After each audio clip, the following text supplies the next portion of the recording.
இயேசுவில் அன்பார்ந்தவர்களே, ஜெபம் இந்த வார்த்தையை நாம் கேட்டுக்கொண்டே இருக்கிறோம். ஜெபம் ஜெபம் ஜெபம் என்று நான் ஏற்கனவே உங்களுக்கு சொல்லியிருக்கிறேன். ஜெபம் என்பது கடவுளோடு பேசுவது. ஜெபம் பிள்ளைகள் பெற்றோர்களோடு பேசுவது போல கடவுளோடு பேசுவது ஜெபம். அப்படி என்றால் ஜெபம் நாம் எப்படி செய்ய வேண்டும், எப்படி செய்து கொண்டிருக்கிறோம் என்று முதலில் பார்ப்போம். தனிமையிலே நாம் ஜெபிக்கிறோம். தனிமையிலே கட்டாயமாக பெரியவர்களெல்லாம் மனவெளி ஜெபம், வழியில் போகின்ற போது வருகின்ற போதெல்லாம் மனவெளி ஜெபம் சொல்வார்கள். அமர்ந்து தனிமையில் ஜெபிப்பார்கள். நாமும் ஜெபிக்கின்றோம், தனிமையில் ஜெபிக்கின்றோம். குடும்ப ஜெபம் சொல்கிறோம். குடும்பத்தில் ஒரு சில டைமில் யாருக்காச்சும் முக்கியமான விஷயமாக ஃபோன் பண்ணணுன்னா நாங்கள் ஜெபம் பண்ணிட்டுக்கிறோன்னு சொல்லுவாங்க. எனக்கு ரொம்ப பெருமையாகவும் மகிழ்ச்சியாகவும் இருக்கும். குடும்பத்தில் இடைவிடாமல் நீங்கள் ஜெபிப்பதை நான் பார்க்கின்ற பொழுது, கேட்கின்ற பொழுது மகிழ்ச்சியாக இருக்கின்றது.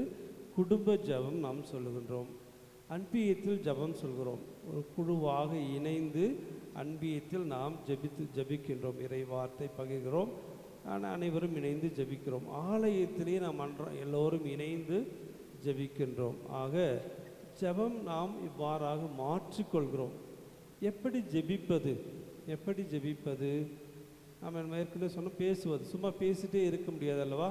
எப்படி ஜெபிப்பது என்று பார்க்கின்ற பொழுது மிக எளிமையாக 4 வகையிலே பிரித்து, ஒரு தனிமையிலே அல்லது ஒரு ஜெப வழிபாட்டை நடத்த வேண்டும் என்றால் 4 வகையிலே பிரித்து நாம் ஜெபிக்கலாம். முதல் வகையில் கடவுளை போற்றுவது, புகழ்வது, ஆராதிப்பது. ஒரு கொஞ்ச நேரம் நாம் செய்வோம். அதற்கு பிற்பாடு நம்முடைய பாவத்திற்காக மனம் வருவது. ஏன்? கடவுள் நம்மை எப்படியெல்லாம் அன்பு செய்கிறார், கடவுள் நம்மை எப்படியெல்லாம் வழி நடத்துகிறார், அந்த அன்பிலிருந்து நாம் தவறிவிட்டோம் என்று நம்முடைய பாவத்திற்காக மனம் வருந்துவது. அதற்கு பிற்பாடு விண்ணப்பங்கள். தந்தையே, உம்முடைய பிள்ளை எனக்கு இதையெல்லாம் தேவை என்று உரிமையோடு கேட்பது, விண்ணப்பங்களை ஏறெடுப்பது. கடைசியாக நன்றி ஜெபம். இத்தனை நாட்கள் எனக்கு செய்த, என் குடும்பத்திற்கு செய்த, சமூகத்திற்கு செய்த நன்மைகளுக்காக நாம் நன்றி சொல்வது. இதுதான் ஒரு ஒழுங்குமுறை, ஒரு ஒழுக்கமாக நாம் சொல்லுகின்ற ஜெபம். இன்றைய நற்செய்தியிலே நாம் வாசிக்க கேட்டதை பார்க்கின்ற பொழுது, கேளுங்கள் உங்களுக்கு கொடுக்கப்படும், தட்டுங்கள் திறக்கப்படும், தேடுங்கள் கண்டடைவீர்கள்.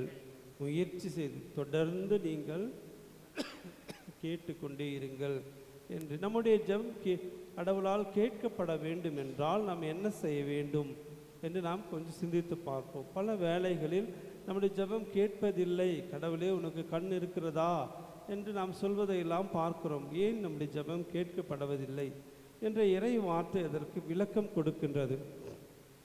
ஒரு பெற்றோர் தந்தையிடத்திலே பிள்ளைகள் அவர்கள் தொடர்ந்து கேட்கின்ற பொழுது இது வேண்டுமோ கொடுக்கின்றார்கள். தன்னுடைய பிள்ளை அன்போடு பாசத்தோடு உரிமையோடு கேட்கின்றார் என்பதை உணர்ந்து, தனக்கு இல்லை என்றாலும் தன் பிள்ளையின் மீது வைத்திருக்கிற அன்பினால், தனக்கு இல்லை என்றாலும் தம்மால் முடியவில்லை என்றாலும் கடினப்பட்டு தியாகம் மனநிலையிலே வேறு எதற்காவது நாம் வைத்திருந்தாலும் அந்த பணத்தை அதை எடுத்து நாம் நம்முடைய பிள்ளைகளுடைய பாசத்தில் பிள்ளையினுடைய தேவையை நாம் பூர்த்தி செய்கிறோம், தியாகத்தின் அன்பின் அடிப்படையிலே.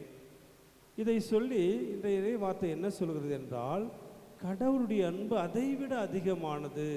நீங்கள் கேட்டுக்கொண்டே இருந்தால் கடவுள் கட்டாயமாக உங்களுக்கு கொடுப்பார்.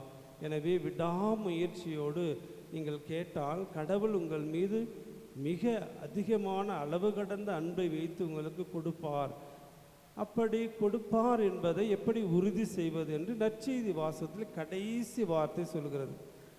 நீங்கள் மற்றவரிடத்திலிருந்து என்ன செய்ய வேண்டும் என்று எதிர்பார்க்கின்றீர்களோ அதையே அவர்களுக்கும் செய்யுங்கள். இதுதான் திருச்சட்டமும் இறைவாக்கும் சொல்லுகிறது. மற்றவர் என்னை அன்பு செய்ய வேண்டும், மற்றவர் என்னை புகழ வேண்டும், மற்றவர் எனக்கு எல்லா உதவியும் செய்ய வேண்டும் என்று நினைக்கின்றீர்கள் அல்லவா? அதையே நீங்கள் மற்றவர்களுக்கு செய்யுங்கள். இதுதான் கடவுள் நம்முடைய விண்ணப்பத்தை கேட்க வேண்டும் என்றால் சுயநலத்தோடு கேட்கின்ற பொழுது கட்டாயம் அது கிடைக்காது. பிற நலத்தோடு சமூகத்திற்கு தேவை என்று நாம் நினைத்து கேட்டால் கடவுள் கட்டாயம் கொடுப்பார். இதை தான் இந்த இறை வார்த்தை மையமாக நமக்கு சொல்லுவது. கேளுங்கள், உங்களுக்கு கொடுக்கப்படும்.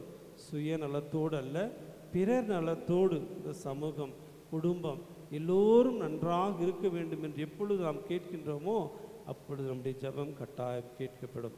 எப்படி ஜெபிப்பது, அந்த ஜெபம் கேட்கப்பட வேண்டும் என்றால் நாம் என்ன செய்ய வேண்டும் என்பதை புரிந்து கொள்வோம்.